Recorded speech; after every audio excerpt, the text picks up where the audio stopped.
Hi team, this is the Two Fat Brokers. Are we a team? Podcast. Well, we're family. Ah, okay. We're much more of a team than family. That is true. You're our family. My mum would kill you. I don't know what your mum would say. We're Two Fat Brokers. I'm Barney from Dubai. This is Ben from Abu Dhabi. Our last podcast was all about what happened in 2021. Go back and have a look at that if you'd like to know. This one is going to be about 2022. We are February 1st. We will discuss what we have seen in What January. the future holds. We'll look into our magical crystal ball. And we'll have a quick chat about what we think is in store. So Ben, what is in store for the exciting market of Abu Dhabi? Yes. So we spoke a little bit about in our last podcast. May as well recap a little bit that 2021 was pretty solid for Abu Dhabi. Sales up, 1.5%, rents down 1.5%, give or take. And what we think is going to happen in 2022 is the villa sector is still going to be pretty solid, still going to go forward. We're still going to probably see an outperformance in the higher end villas. So Saadiyat, in particular Saadiyat Hid and Yas Island did very, very well last year, but we're probably still going to see quite a slow market in apartments. There's still a fair bit of supply that needs to be soaked up in apartments, so we're still probably going to see a slow Reem Island, a slowish Raha, and a kind of maybe a slowish, Saadiyat and Yas in the apartments. But the villas still pretty positive. There's not very many villas coming on in Abu Dhabi, so we'd expect 2022 to be not wild. Where one thing might be wild in is off-plan launches. We know Alda are expecting to launch some absolutely huge projects in 2022, Saadiyat Groves being one. So it'll be really interesting to see what the uptake of that is, given the renewed market sentiment. We don't see anything wild happening. Hopefully it'll be nice, steady as she goes, plodding, boring growth, but we're definitely seeing a difference in villas and apartments in Abu Dhabi right now. Yeah. What about Dubai? I think we're gonna experience something very similar. We always have that the spectre of huge numbers of properties being handed over, but what we really see from the market at the moment, and it was starting to be very evident last year, is it's becoming a location-based market. There's been a lot of construction out on the Al Qudra Road. I went out there, got a nosebleed because I was so far away from the city. It was a 40-minute drive from certain developments out there to get to the marina. That's is the marina the heart of Dubai these days? Well, there's two, isn't it? There's downtown, and then there's the marina. But not the creek? Not the creek, no, the creek. Well, yeah, I guess that's more of a business hub. There's a lot of companies based out there, and you get sort of your more less sort of expat community out there. But no, the real hubs are, or new hubs, let's call them then, are Business Bay, downtown, and Dubai Marina. They are going to be the markets that I think will underpin the Dubai real estate sector. You're now getting suburbs to Dubai in their entirety. But again, with Abu Dhabi, I think Dubai is going to be the same. We're going to have more interest in houses than we are in apartments. And again, more action, more traction. So could you see those areas market almost as like their own cities? So like Marina's a city and you have suburbs around the marina. They don't really Downtown's a city and they have suburbs around that. Yeah, they're growing like that, but they're like towns outside of city centres. Yeah. They have small centres themselves. Emaar are very good at building communities, so they have a community with a shopping centre and that kind of thing, and usually based around a golf club. But the major sort of cities, the commercial hubs and metropolises are the two that I've just spoken about. What we're really going to see, and I'm excited to see, is more traction in the higher end markets. Six Senses has just been launched in Dubai, being built by Select Group. It's a hotel? It is a spa, a really massive spa. Yeah, it's going to be a huge spa. That's it, nothing else. No, it's going to be nine villas and super 9 prime villas? luxury. Yeah, 9 beachfront villas, much in the same So it's super luxury. It will be super luxury. I mean, they're 80 to 90 million dirhams per villa. And, you know, anyway, look, I digress. It's not important. That's not. Those don't even exist in Abu Dhabi. We don't have 80, 90 million dirham villas. So then what are you going to see? So for 2022, you think you're going to see... I hope there's going to be a cooling. I hope that we still continue. This is what I hope. I mean, you know... So you think the market now is still super hot? Right now? I think it's cooling, but it's still hot. February 1st, 2022. I think it's cooling, but it's still hot. And it's cooling because there's not a huge amount of supply on the market, and those that are selling are asking prices that people are bulking at a little bit at the moment. You know, but there is very little supply, so that shows to me that there's an appetite in the market, and then there's the supply across the board or in specific areas. Across the board. I mean, Yeah, your listings experience are is key right more in the high end luxury and the super. Yeah, I prime. don't really get involved with off plan at all. I mean, you know, I've sold sort of, you know, maybe 10 off plan units, and they happen, you know, they tend to be the larger ones. So off plan is not my forte. Off plan always has a market here. Always did, even when, you know, when we were in the doldrums. It was still, you know, a very very active part of the market.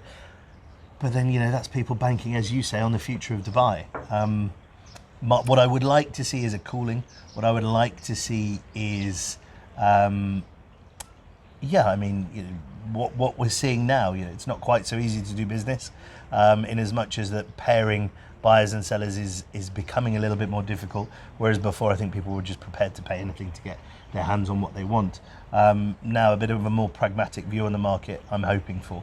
So we see any like, you were talking about them before, different areas. Some areas are going to be strong, some areas are going to be weak, or you think it'll be a broad-based kind of recovery or broad-based growth in 2022? Got a bit of a Mike Pence fly going around here. A bit annoying. Maybe he wants in. Ask him what he thinks of Abu Dhabi. Boring. I think? Yeah. I mean, when you say how hot is a market, you know, volume is always going to be on that sort of that lower to mid income. You know, that's where the volume's going to be. I obviously deal in something a little bit more expensive, a little bit more what I like to call super prime. That you like to call it that? I do like to call it that. Okay. What do you like to call it? I mean, Mid sector in Abu Dhabi. There's no super prime. And I mean, the volume will always be there. I hope, you know, if we can maintain or keep some of the people that have come to Dubai Expo, you know, get them to make it home, increase our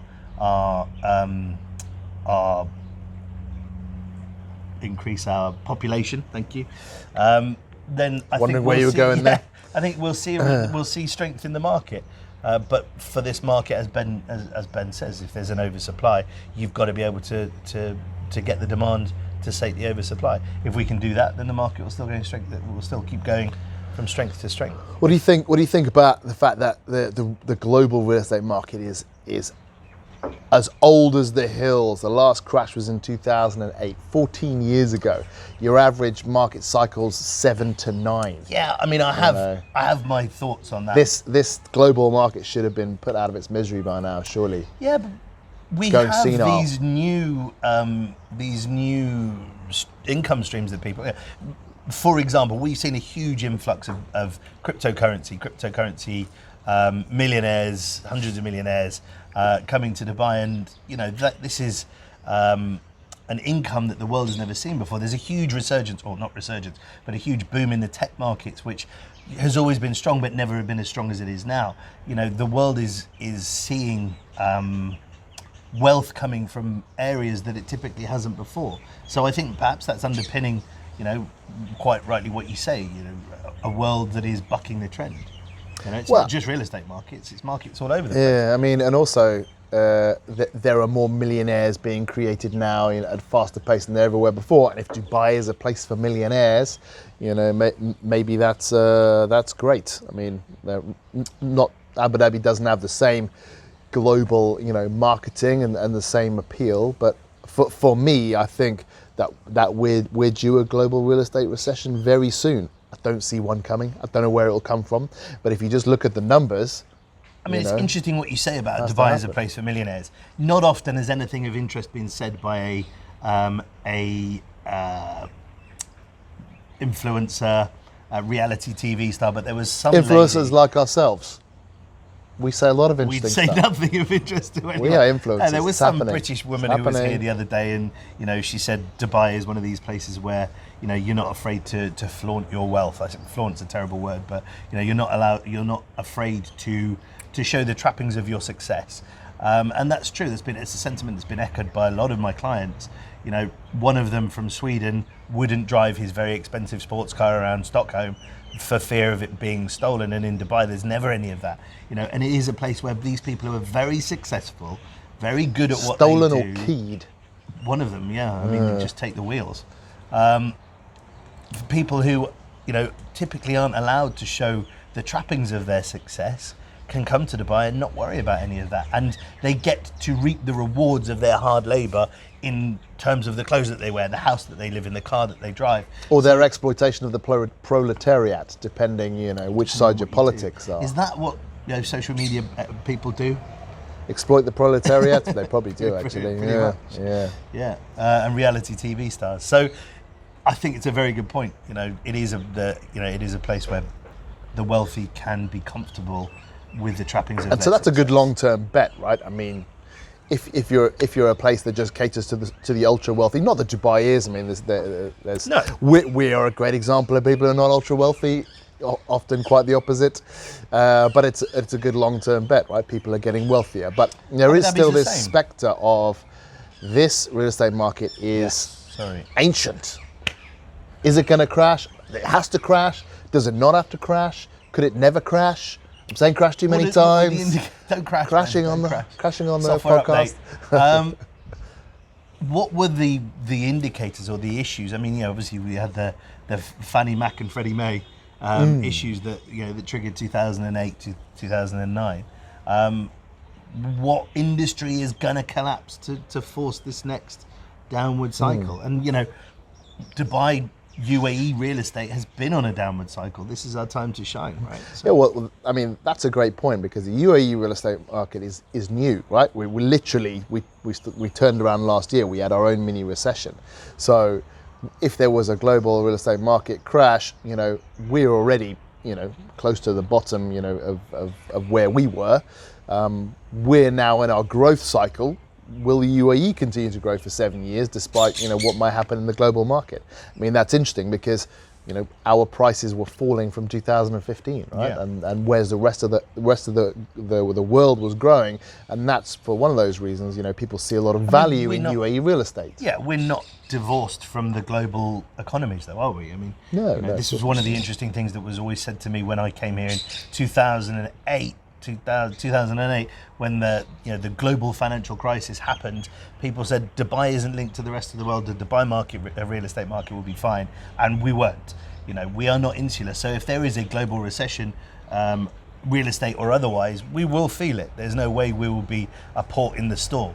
To what extent, I don't know. Agreed. But a lot of the wealthy people here are not just wealthy in Dubai terms; they're wealthy in global terms. They are exposed in a financial way all over the world. And market downturns, normally the wealthy do absolutely fine. It's only the poor schmucks at the bottom, like us, who What is it who that get rolls downhill? stuck. Swiss rolls. Anyway, that's probably enough of our So hang predictions on, for 2022. you think there's going to be a downturn in 2022? I don't think 2022, but I think it has to happen. I don't know how it would affect the UAE, but I think it has to happen. And what do you think will be the catalyst? A pandemic? Well, makes you think. If we wrote out the pandemic, we can write out anything. No, I mean, a US recession. Well, we'll all bugger off to the metaverse anyway. That's That true. happens. That's true. Can roll down hills in Start the buying your metaverse. VR headsets now, kids. Yeah, probably a US recession will set off a global recession. The catalyst might be the Chinese property market, might be the massive drop in cryptos that we've just had recently. If cryptos go to zero, the bought some loss of crypto, value isn't it? will be. Please don't. Okay. Yeah, could be anything, but recessions happen all the time, and I think off the back of them, we'll see a property recession as well. Hopefully, and my fervent prayer is it'll be short and sharp, because the one that we had 2015 to 2021 was just slow and Death by a painful. thousand cuts. It was awful. Yeah, just cut property prices in half overnight, and let's get back to growing after that.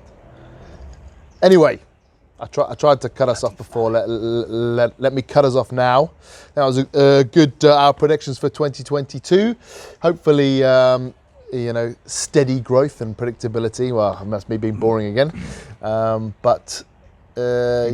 Fingers crossed. Yeah. We have been the two fat brokers on that massively interesting note from my brother. We've been two fat brokers. I have been Barney. I have been Ben. Goodbye. Goodbye. Thank you.